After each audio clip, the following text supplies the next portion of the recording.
പിതാവിന്റെയും പുത്രന്റെയും പരിശുദ്ധാത്മാവിന്റെയും നാമത്തിൽ ആമേൻ. ഈശോയിൽ സ്നേഹം നിറഞ്ഞവരെ, ഇന്ന് വെള്ളിയാഴ്ച ദിവസമാണല്ലോ. ഈശോയുടെ പീഡാനുഭവങ്ങളെ പ്രത്യേകമായി ഓർക്കുന്ന ദിവസമാണ്. നമ്മുടെ സഹനങ്ങളെ ഈശോയുടെ കുരിശുകളോട് ചേർത്ത് വെച്ച് സഹിക്കാനും അതിനർത്ഥം കണ്ടെത്താനും നമുക്ക് പരിശ്രമിക്കാം. ഇന്ന് ഈശോ ചരിത്രത്തിൽ സംഭവിച്ച ചില കാര്യങ്ങൾ പറഞ്ഞ് എങ്ങനെ നമ്മുടെ ജീവിതം നമ്മൾ യുഗാന്ത്യത്തിനു വേണ്ടി ഒരുക്കണമെന്നുള്ള ഓർമ്മപ്പെടുത്തൽ നമുക്ക് തരുന്നു. നോഹയുടെയും ലോത്തിന്റെയും ഒക്കെ നാളുകളിൽ സംഭവിച്ചതുപോലെ ആയിരിക്കും ഈശോയുടെ രണ്ടാം വരവിലുമെന്ന് ഈശോ അവരുടെ കാലത്ത് സംഭവിച്ച കാര്യങ്ങളെ ഉദ്ധരിച്ച് നമ്മളെ ഓർമ്മിപ്പിക്കുകയാണ്. ഈശോ പറയുന്നു, അവരുടെ കാലത്ത് അതുവരെ നടന്നിരുന്ന കാര്യങ്ങൾ, ജലപ്രളയം വന്ന് ലോകം മുഴുവനെയും മൂടുന്നത് വരെയും, അല്ലെങ്കിൽ ലോത്തിന്റെ നാളുകളിൽ സംഭവിച്ച കാര്യങ്ങളുമൊക്കെ എന്തായിരുന്നു? ഈശോ പറയുന്നു, അവർ തിന്നും കുടിച്ചും വിവാഹം ചെയ്തും ചെയ്തു കൊടുത്തും വാങ്ങുകയും വിൽക്കുകയും ചെയ്തും നടുകയും വീട് പണിയുകയും ചെയ്തും ഒക്കെ കഴിഞ്ഞു പോന്നു. ഇതെല്ലാം ലോകത്തിൻ്റെതായ കാര്യങ്ങളാണ്. അതൊക്കെ ആവശ്യവുമാണ്. ഈ ലോകത്തിൽ ജീവിക്കുമ്പോൾ ഈ കാര്യങ്ങളൊക്കെ വേണം. ഭക്ഷണം വേണം, വിവാഹ ബന്ധങ്ങളിൽ ഏർപ്പെടേണ്ട സമയത്ത് അത് വരണം, വാങ്ങുകയും വിൽക്കുകയും ഒക്കെ ചെയ്യുന്നത് സാധാരണ ജീവിതത്തിന്റെ ഭാഗമാണ്. നടുകയും വീട് പണിയും ഒക്കെ ചെയ്യുന്നതും അതൊക്കെ ആവശ്യമാണ്. അതെല്ലാം ഈ ലോകത്തിന്റെ കാര്യങ്ങൾക്ക് വേണ്ടി ആവശ്യമാണ്. പക്ഷേ അപ്രതീക്ഷിതമായി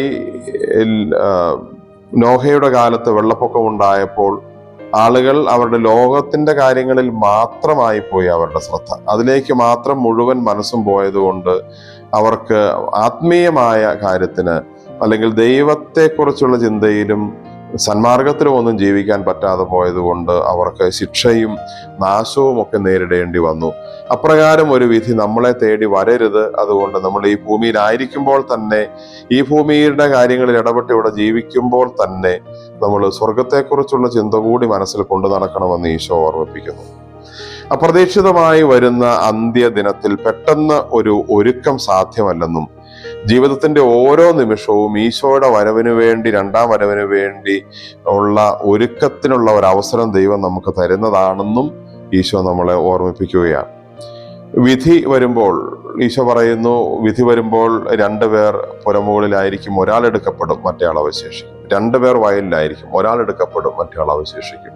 രണ്ട് സ്ത്രീകൾ തിരികല്ലിൽ പൊടിച്ചുകൊണ്ടിരിക്കും, ഒരാൾ എടുക്കപ്പെടും, മറ്റേയാൾ അവശേഷിക്കും. വിധി വരുമ്പോൾ എടുക്കപ്പെടാനും തള്ളപ്പെടാനുമുള്ള സാധ്യത നമുക്കുണ്ട്. അതാണ് ഈ രണ്ടുപേരെ വെച്ച് ഈ ഓരോ കാര്യവും പറഞ്ഞു തരുമ്പോൾ ഈശോ ഉദ്ദേശിക്കുന്നത്. നമുക്കിതില് എടുക്കപ്പെടാനുള്ള ആളുകളുടെ സാധ്യതയിലുമാവാം, അത് തള്ളപ്പെടാനുള്ള ആളുകളുടെ സാധ്യതയിലുമാകാം. ചിലപ്പോൾ നമ്മൾ നമ്മുടെ ജോലി സ്ഥലത്തായിരിക്കാം, ചിലപ്പോൾ നമ്മുടെ വീടിനുള്ളിലായിരിക്കാം.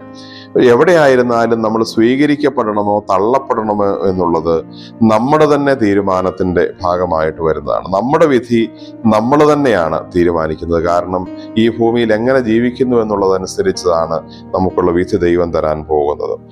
ഇപ്പോഴത്തെ ഒരുക്കമോ ഒരുക്കമില്ലായ്മയോ നമ്മുടെ പെട്ടെന്ന് വരുന്ന ആ വിധിയിൽ വളരെ നിർണായകമാകുന്നു എന്നുള്ളതാണ് ഈശോ നമ്മളെ പഠിപ്പിക്കുന്നത്. നമുക്കതുകൊണ്ട് നമ്മുടെ ജീവിതത്തിന്റെ ഓരോ നിമിഷവും, നമ്മൾ ഏത് നിമിഷം നമ്മുടെ ജീവിതം വ്യക്തിപരമായിട്ട് അവസാനിക്കുമെന്നറിയില്ല, ദൈവം എപ്പോൾ നമ്മളെ വിളിക്കുമെന്നറിയില്ല.